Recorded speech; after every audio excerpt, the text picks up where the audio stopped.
Philip was a very bubbly boy. He always had a smile on his face. He just loved life.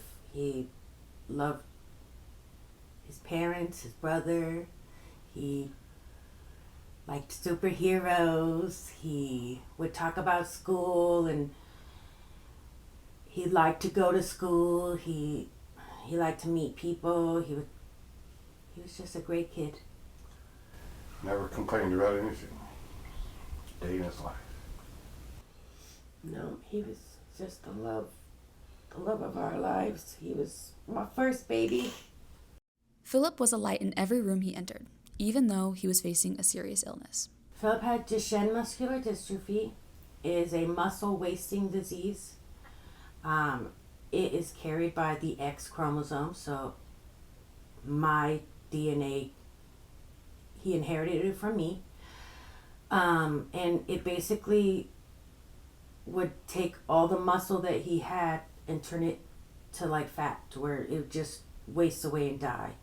So he didn't have any muscle, which is why he couldn't walk and he couldn't run after a certain age. And ultimately, your heart is a muscle, so that is how Philip passed, was his heart stopped. I knew that Philip was going to have this hard life. I knew it. And I knew what it looked like because my uncles also passed away from this disease. One was 27, one was 34. You know, I knew at an age that he'd go into a chair. Okay, I knew that was coming. I knew that breathing would be more difficult for him and that he may have to go onto a ventilator at some point in life. I knew that was something that was going to come, and then ultimately. But what I didn't know was why he could go away at 15. I was like, he's still too little. Like, you can't take him away from me. He understood his disability more than people realized, but he never let it define who he was. I mean, you know, Philip was very aware of what was going on with himself, so he could have easily complained and easily had an attitude or just refused to work, like, I don't want to today, and he never did. He'd always try. We truly had to force him to tell us that there was something wrong, which he would rarely say, but we're like, it's okay, you can tell us. I would like to say Philip was one of the most impressive people I think I've ever met. Just because, I mean, with everything he's gone through, with how much he endured, with how much he struggled, he had every right to be mad at the world and just not want to leave the house anymore. He had every right to, but every day he got up, put his shoes on one foot at a time like the rest of us, and he pushed further than most people would have possibly imagined. And keeping a smile through all of that, one of the strongest people I think I've ever met. I don't think any of us expected it when it happened. I think we were all still kind of in shock. I think our goal was to see him get across that stage his senior year, which he wasn't obviously able to, but still think we'll keep his memory around, that we'll get him across that stage. And just like with his class, his senior year, He cared more about other people than he cared about himself.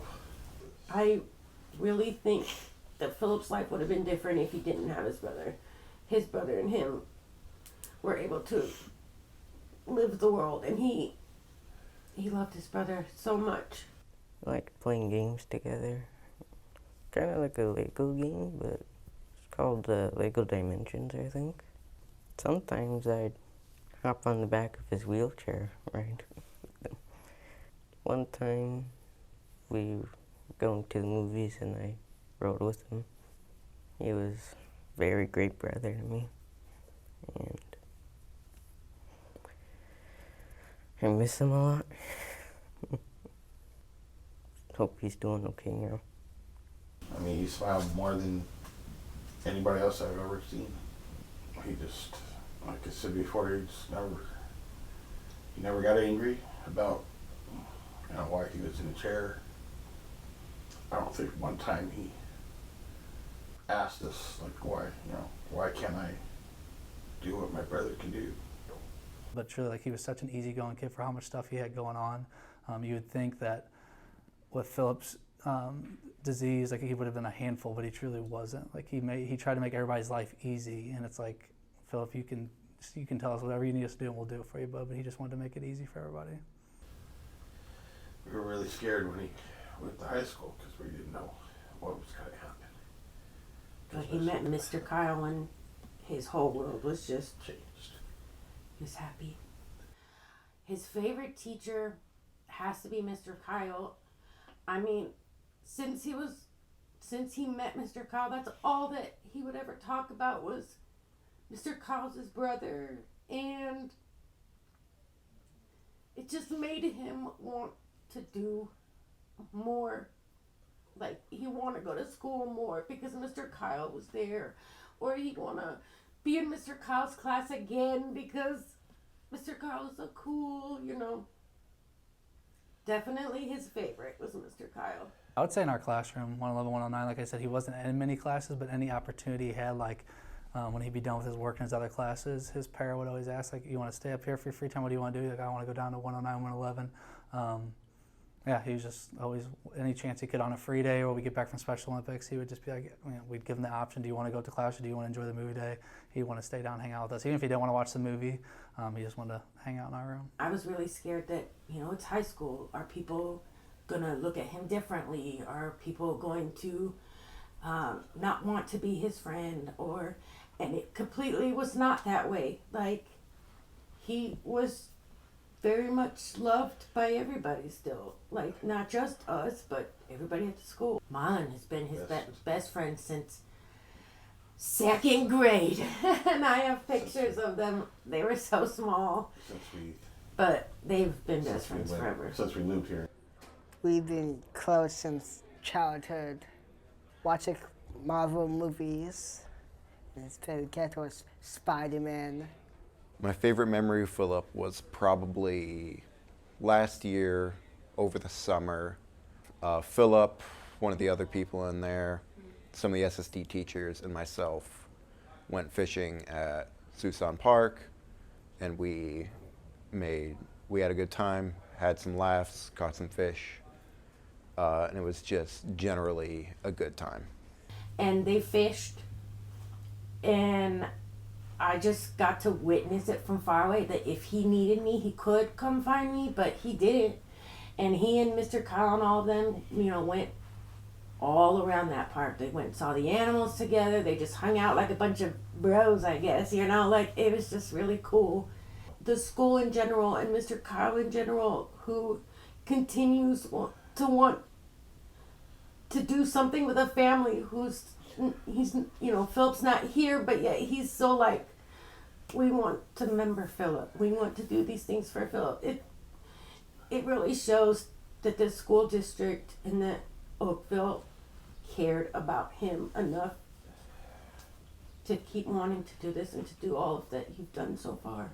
Now, that same community is coming together to honor Philip. We have 5 different days of themes. Monday is PJ Day. Philip loved wearing pajamas on theme days. Tuesday is Teachers as Students and Students dressed as teachers. Wednesday is Jersey Day. Philip would wear a jersey when we had those days. Green Day is for muscular dystrophy. And Friday is Superhero Days. And superheroes were his favorite movies, his favorite thing to talk about, his favorite video games. Anybody that wants to help not in district can support Monday at Chick-fil-A from 5 to 8 on Lee May Ferry, Oberweis on Tuesday from 11 to 10 p.m., and then we're selling pretzels at lunch Wednesday, Thursday. But if you go to Chick-fil-A or Oberweis, all you need to do is tell them, hey, we're here for the Bowen family fundraiser, and your proceeds will go to his family. All of the money that we raise is going to Philip's family. His dream was to go on a cruise for his 16th birthday, and he did not make it to that, so we want to send his family on that cruise. And any leftover money we have is going to go to getting him a bench at Susan Park. We are still going to take that cruise this summer with his little brother in honor of him because that's what he wanted. We are doing that. We'll be actually on the cruise on his birthday. So. Even if you didn't know Philip, you can still be part of honoring him. So for people who didn't know Philip, the one thing we want them to take away is look at all the struggles and all the hardship he went through, and he still had a smile on his face every day. So we all could just kind of look up to him of we all have bad days, and if we could keep going and keep being nice to each other and keep being positive, because he went through a lot and he still smiled every day. I just want all of Philip's friends to know, anybody that knew him,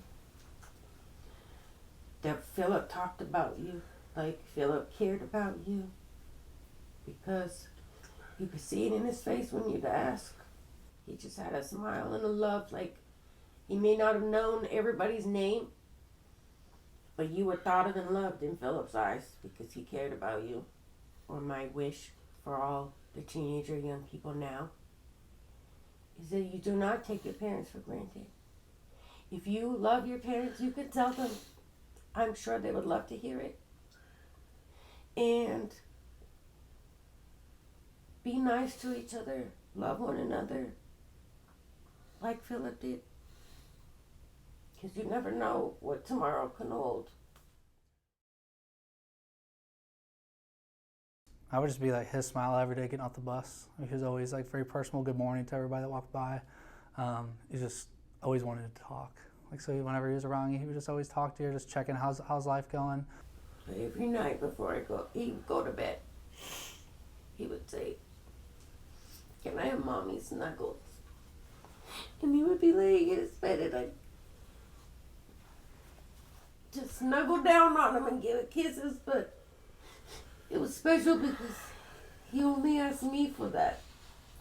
His smile and seeing him at school every day.